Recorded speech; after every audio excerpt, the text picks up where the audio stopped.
Hello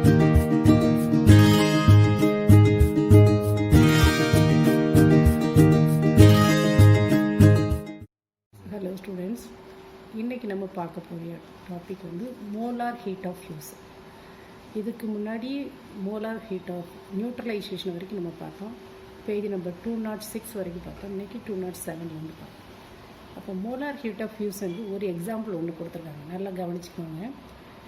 water that is in solid form when it is heated at the temperature of 273 Kelvin. 273 கெல்வினுக்கு இதை நல்லா நம்ம heat பண்ணும்போது இந்த சாலிட் ஃபார்ம் ஆஃப் வாட்டர், அதாவது ice cubes, it converts into liquid form of water. அப்போ இந்த del H எவ்வளவு கிடச்சிருக்குது? That is plus 5.9 kilo joule. அப்போ டெல்ஹெச் இஸ் ஈக்குவல் டு ப்ளஸ்னால் அது எண்டோதெர்மிக் ரியாக்ஷன்.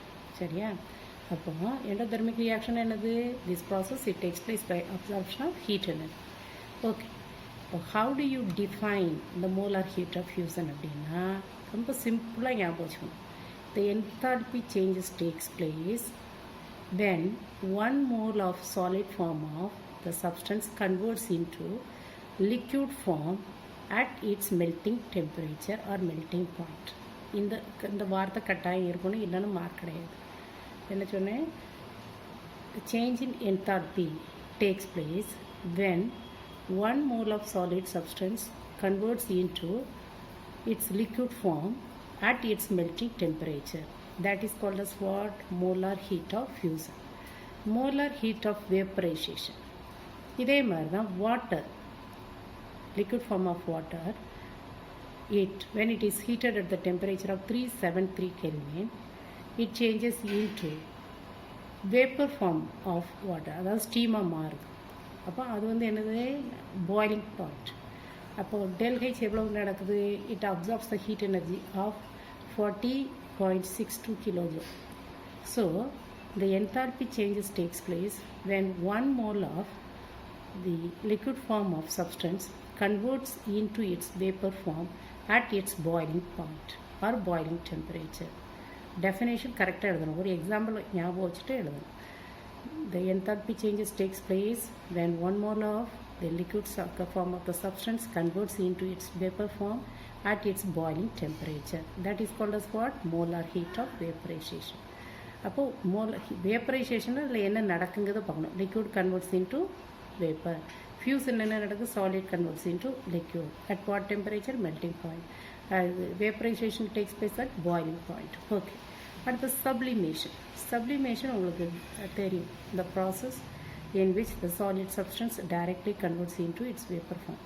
நீங்கள் சின்ன கிளாஸ்லேயே படிச்சிருப்பீங்க. இப்போ கற்பூரம், கேம்ஃபர் எடுத்துக்கிட்டோம் அப்படின்னா, இப்போ அதை நம்ம burn பண்ணோம் அப்படின்னா அது சாலிட்லேருந்து டைரெக்டாக என்ன ஆகுது?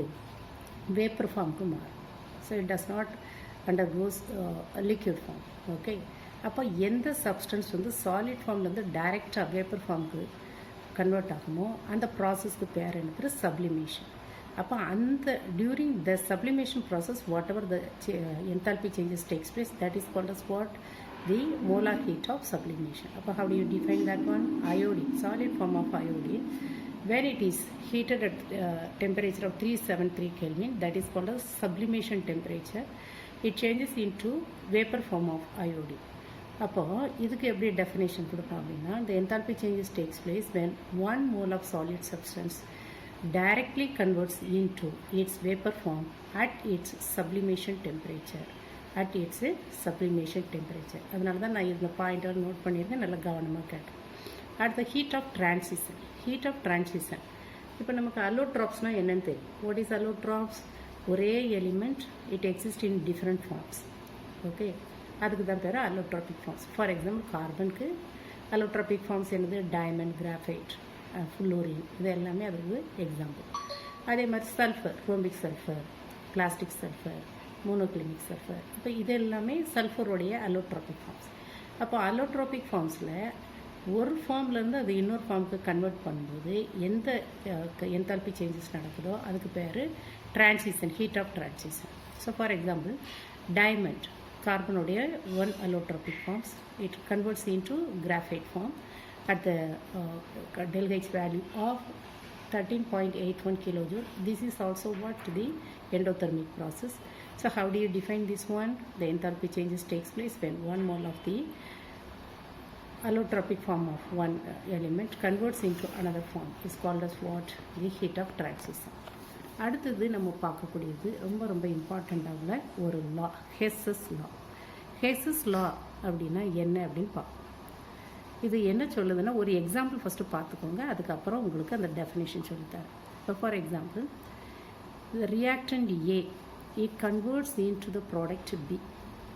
நம்ம எடுத்துருக்கிறது A reactant, அது எதாக மாறுது? B மாறுது.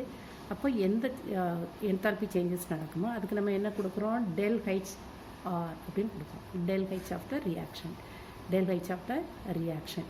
சரியா? அதாவது enthalpy changes of this reaction A to B அப்படிங்கிறது.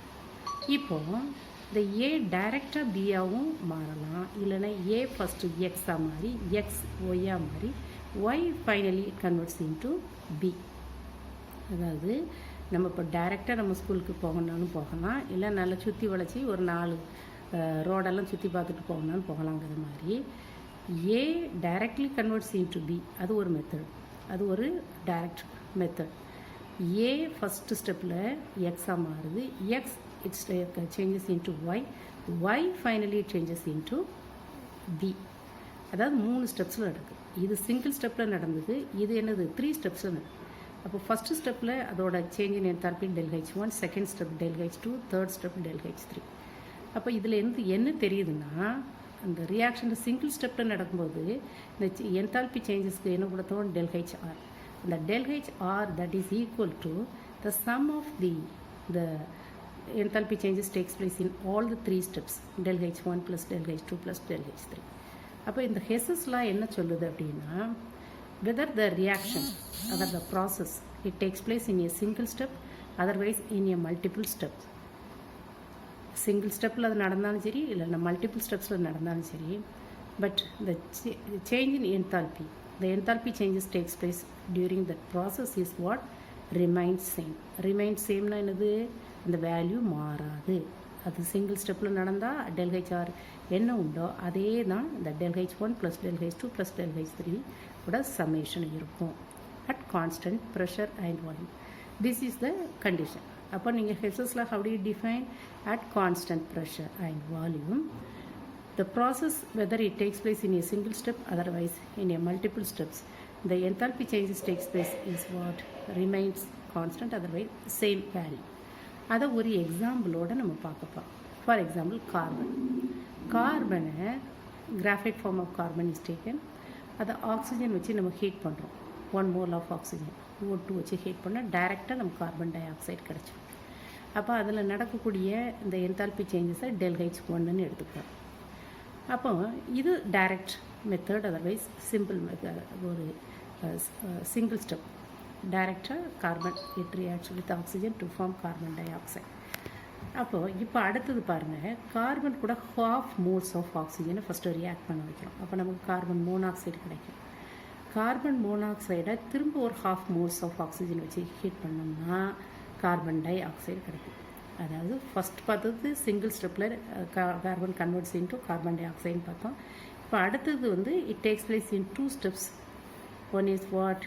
தி CO மாறுது, இன்னொன்று CO it converts into CO2 மாறுது. அப்போ ஃபஸ்ட்டு சிங்கிள் ஸ்டெப்பில் ΔH1, the enthalpy changes is represented by ΔH1. அப்போ அந்த ΔH1 is equal to what? ΔH2 plus ΔH3. இந்த ΔH2ன்னு என்னது? Carbon converts into carbon monoxide ஆகும்போது நடக்கக்கூடிய என்தால்பி சேஞ்ச் தான் ΔH2. Carbon monoxide again reacts with 1/2 moles of oxygen to form carbon dioxide ஆகும்போது நடக்கக்கூடிய என்தால்பி சேஞ்ச் ΔH3. அப்போ ΔH1 according to Hess's law, ΔH1 is equal to what? ΔH2 plus what? ΔH3. Suppose இந்த 3 வேல்யூவில் நமக்கு ஒரு value கொடுக்கலை அப்படின்னா அந்த value நம்ம கண்டுபிடிக்கலாம். எப்படின்னு பார்க்கலாம். சப்போஸ் த ΔH1ஓட வேல்யூ -393.5 கிலோஜோல் அப்படின்னு வச்சுக்கிறோம். That is exothermic process. அதே மாதிரி ΔH3ஓட வேல்யூ கொடுத்துருக்காங்க. That is what? -2க்கு 283.5 கிலோஜோல்னு வச்சுக்கோம். இப்போது ΔH2 நமக்கு தெரியாது. So that is taken as what? X. அப்போ x is equal to what, இந்த ரெண்டையும் நம்ம என்ன செய்யணும், கம்பேர் பண்ணோம்னா நமக்கு கிடைக்கக்கூடிய ஆன்சர் தான் இந்த எக்ஸோட value. Okay, so in this way the Hess's law which is used